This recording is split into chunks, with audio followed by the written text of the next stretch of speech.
અહીંયા એટલી બધી ટેકનોલોજી વધી ગઈ તો સહજ ઉપર ટેકનોલોજી વધી જ હોય ને, કેમ કે કેવડા કેવડા ગાણમાં ઉપાડે છે, મોટા મોટા લોટ ઉપાડે છે. ન્યાય પછી માની લો લાઈન હોય, અમરેલી જિલ્લાની લાઈન હોય, જુનાગઢ જિલ્લાની લાઈન હોય, રાજકોટ જિલ્લાની લાઈન હોય, મહેસાણા જિલ્લાની લાઈન હોય, અમદાવાદની, સુરતની બધાની લાઈન હોય.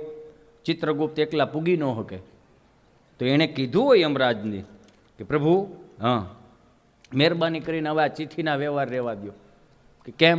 આ લખવામાં એકાદી ચિઠ્ઠી આવી જાય તો જેને સ્વર્ગમાં નથી જવા, નરકમાં નથી જવાનું એ હોત સ્વર્ગમાં વ્યા જાય, સ્વર્ગવાળા અમુક નરકમાં આવ્યા. ફરિયાદ મારે રોજ આવે, સાંજે કેટલો કચરો પડ્યો હોય તો કે હું કરશું, લેપટોપ આપો, લેપટોપ લઈ દો. કેમ? તથાસ્તુ, લેપટોપ આવી ગયું. તો લાઈન બહુ લાંબી હતી કે હવે તમે મને એકલાય નથી પુગાતું તો માણસો